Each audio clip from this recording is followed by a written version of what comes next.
你自己個人對呢個社會有歸屬感嘅話咧，你成個人嘅情緒其實就已經係爭好遠。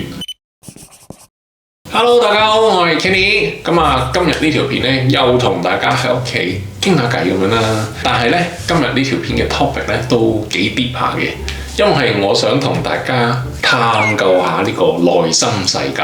咁點解咧突然間會無啦啦想探究下呢個內心世界呢？咁應該咁樣講，香港好多人移民走就已經係一個鐵一般嘅事實。咁我相信大家喺網上新聞啊，都差唔多久唔久就話到底今年有幾多人走，幾多人走咁樣嘅。咁但係好多人急住離開香港嘅同時，佢哋可能忽略咗自己將會面對好多情緒上嘅考驗，例如新環境啦、新地方啦、新語言、新文化、新人際等等各樣嘢。好多人會因為咁樣情緒失落，嚴重嘅咧就可能會有抑鬱，日日話要喊住返香港咁樣嘅。咁其實呢樣嘢就我諗大家喺新聞啊、YouTube 啊都睇唔少㗎啦。好多人都話，離開咗香港，其實反而自己個情緒更加唔穩定咁樣嘅。所以坊間真係唔少例子嘅。咁所以今日呢條片咧，我就想同大家分享下，我又唔想話自己嘅心路歷程啦，因為每個人嘅 experience 都唔同，但係我係想分享少少自己嘅經驗啦，俾大家知道下我係點樣去融入呢個社會，去適應呢個新環境。無論你而家係學生過嚟讀書，又或者全家開開心心一齊過嚟展開新生活都好啦。咁啊，希望大家睇完呢條片啦，唔多唔少啦，都對大家有少少幫助咁樣啦。咁我上一條片啦就講咗兩樣幾熱門嘅社會 topic， 咁啊突然間都多咗幾多人睇嘅。咁啊短短一兩個星期咧就多咗差唔多成100個新觀眾咁樣啦。咁各位新加入嘅觀眾朋友，你可能啱啱睇我影片，你唔係太認識我啦。咁其實我喺2010年10月就過嚟 Perth 嘅。咁唔經唔覺今年都已經係第14年啦，時間真係過得非常之快。咁我當初我過到嚟啦，就其實都係讀書嘅啫，只係以一個留學生嘅身份，就什麼咩移民啊，喺度揾工啊，喺度生活啊嗰啲咧，係呢啲想法完全冇嘅，都係但求讀完個 degree， 跟住之後再打算咁嘅啫。咁我當初啱啱嚟到 Perth 啦，其實我同大家一樣都係非常之唔慣嘅。雖然話我自己個人咧係旅行咧係嚟過 Perth 一次唔大把，咁叫做感受過下呢度嘅社會氣氛咁樣啦。但係始終旅行嚟玩同生活咧係完全兩回事嚟嘅。當初嚟嗰陣時咧係真係幾唔慣嗰種靜，生活上嗰種唔方便。即係同香港係一個好大嘅落差，成日都好期待學校假期，跟住就坐飛機返香港，去過返啲我自己由細到大生活咁樣嘅。咁嗰陣時啦，我過嚟係讀 Canning College 嘅，咁 Canning College 90% 都係國際學生，馬來西亞、香港、澳門、大陸佔大部分㗎啦 ，local 可以話係少之又少。咁雖然話我返學嗰陣啦，即係好快就已經識到一紮新同學，但係佢哋都唔係本地人，所以就算我話識咗一班新朋友都好啦，都會有一種我唔知應該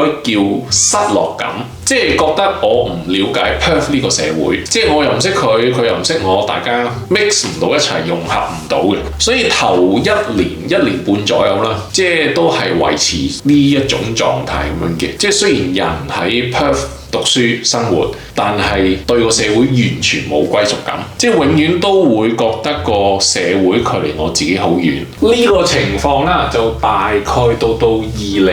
年年尾咁上下啦，就直至到我 join 咗一個 dance crew 之後咧，就改善咗好多啦。咁點解我會無啦啦同你講話我 join 咗個 dance crew 咧？咁少少故事同大家分享啦。咁我以前喺香港 on and off 都有叫做學過下跳舞咁樣嘅。咁嚟咗 Perth 之後啦，都想繼續呢個興趣咁樣嘅。咁都有特登去啲唔同嘅 studio 啊 ，join 啲 Facebook group 啊，去報下班咁樣，就睇下揾唔揾到合適自己嘅跳舞老師咁樣嘅。咁跟住某一日呢隊 crew 就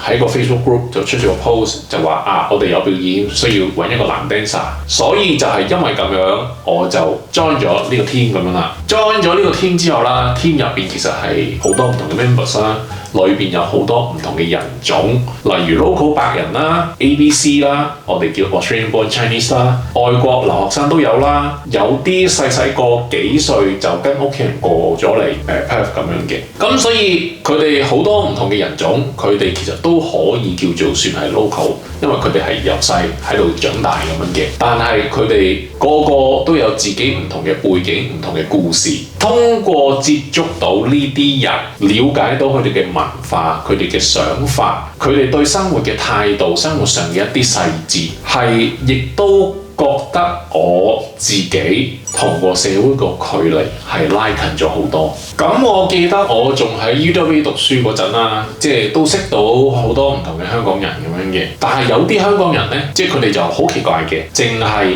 肯同香港人做朋友，就會話唉，同啲鬼都冇嘢講嘅，就唔想同佢哋做朋友咁樣嘅。咁即係呢個我自己個人意見啦，即係唔係話你嚟到 Perth 一定要識呢度嘅 local 白人 whatever 咩種族都好啦。我會覺得起碼你要透過呢啲人去拉近自己同社會嘅距離，去認識呢個社會，先係你去外國留學生活嘅重要部分。當你自己個人對呢個社會有歸屬感嘅話咧，你成個人嘅情緒其實就已經係爭好遠。咁點解啲人成日話唉，我要咁想返香港呢？其實我覺得都係歸屬感呢樣嘢作怪。我哋自己喺香港長大，好多嘢已經係建立咗一個層面，你係有一種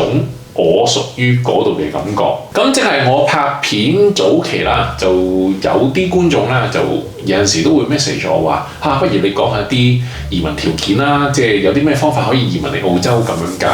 即係第一，我唔識；第二，我自己覺得你無論你去外國讀書、移民亦都好，當你攞到個 visa， 攞到個入學證明書，其實只係你嘅第一步，因為你打後唔知幾多年，你喺呢個國家生活先係最重要嘅環節。所以有陣時我自己諗拍片嘅題材啦，都係希望我喺過去14年喺柏斯生活上嘅嘢同大家分享。因為有好多嘢可能你唔知我知，又或者你知我唔知咁樣嘅，即係其實一個分享平台咁樣同大家分享咁樣嘅。與其我條片同你講乜嘢 visa 條件，移民局改咗啲咩政策，我會 prefer 我自己同你講去買咩車，點樣揾工，點樣去慳錢，因為我哋係要通過呢啲生活上好微小嘅東西去同呢個社會建立關係，唔係你將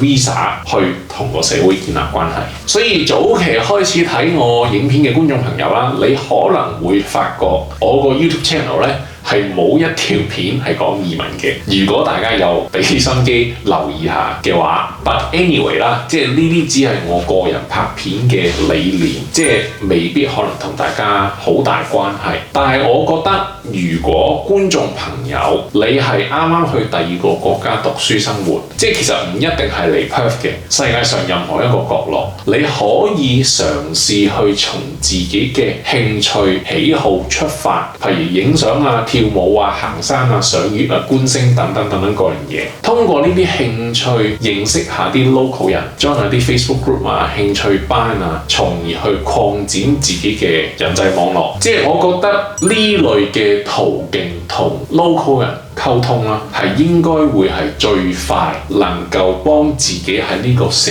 會建立一個歸屬感，咁自己亦都會好快適應呢個新生活咁樣啦。咁仲有一樣嘢啦，就係我自從嚟到 Perth 生活之後，先較為了解着重呢一樣嘢嘅，就係我哋自己嘅 mental health。咁其實呢樣嘢唔好話係香港人啦，就應該係亞洲人社會、亞洲人家庭都唔會去接觸到呢個話題嘅。我哋通常嘅 concept 都係得閒死唔得閒病，19幾萬嘢要諗要去做，死掂晒所有嘢先好講啦。即係何來 mental health 啊？即係呢個心態啦。就算我讀完書畢咗業都好啦，其實呢個心態我自己都係冇改變過，永遠自己嘅生活都係扯住去咁樣嘅。咁幾時我個心態有開始轉變呢？咁故事就要講翻去我之前份工啦。因為嗰陣時啱啱出嚟打工，揾錢心係比較重嘅，即係自己舉手同阿 boss 話要返 weekend shift 啦，因為我哋有呢個 weekend penalties 啦。跟住因為星期六日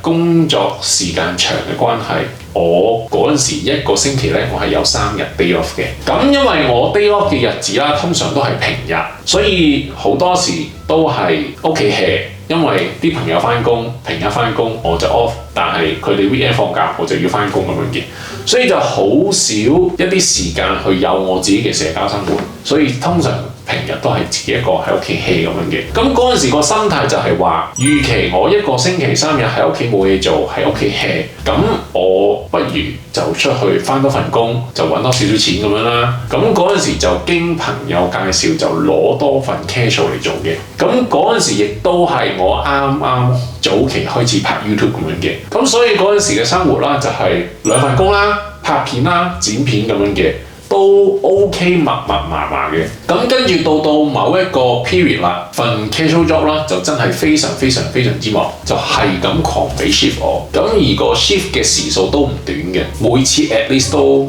6-7個鐘，好似 full time hours 咁樣嘅，咁基本上就係 full time jobs 一有 day off 啦，我就去返 casual 咁樣嘅，咁嗰陣時啦就唔經唔覺2份工加埋，我係試過連續開工22日冇停過，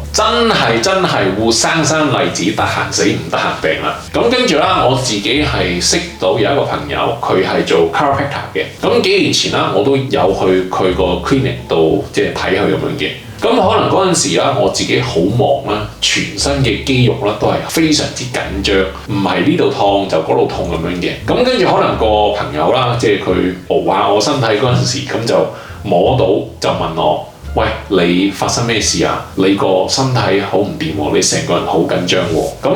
跟住我就同佢講我嘅日常生活啦。咁當佢知道我連續開咗22日工之後啦，佢就講咗幾句説話俾我聽，就係話，你點解要咁樣做啊？你自己又唔係話好重嘅經濟負擔，點解你要將自己個 schedule 排得咁密啊？你周身痛其實係你自己身體俾緊一個 signal你而家呢個生活節奏係對身體唔好嘅，即係俾個朋友咁樣講一講啦，即係可以話係點醒咗我嘅，我覺得，即係嗰日去完 clinic 睇佢之後啦，連續幾日啦，都係自己係好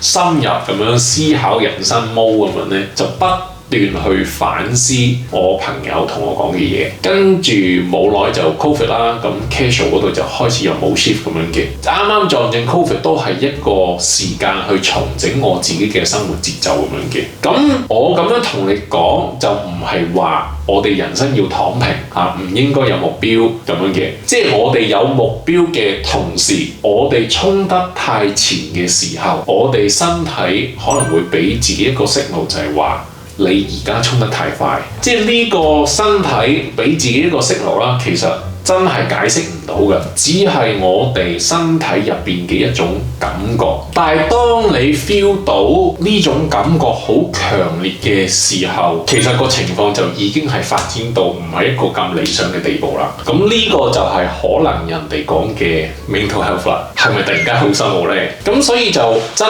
係自從嗰個 moment 之後啦。我就好着重自己有陣時某個 moment，自己可能需要放鬆，需要去停一停，去放低所有嘢，去 recover 自己，跟住我哋先可以繼續去面對唔同嘅事情咁樣嘅。咁好啦，咁我今日呢條片呢就嚟到呢度啦。即係每個人到一個新嘅地方生活啦，其實我哋都會遇到好多情緒上嘅考驗。咁啊，希望呢條片可以啟發到大家，慢慢思考自己嘅人生，咁就點樣可以更快融入一個新地方、新社會咁樣啦。最重要就係 prioritize 自己嘅 mental health。咁如果大家中意我呢條片嘅話咧，就記得俾個 like 我，subscribe 我 channel，開埋個鐘仔。咁我哋下條片再見，係咁，拜拜。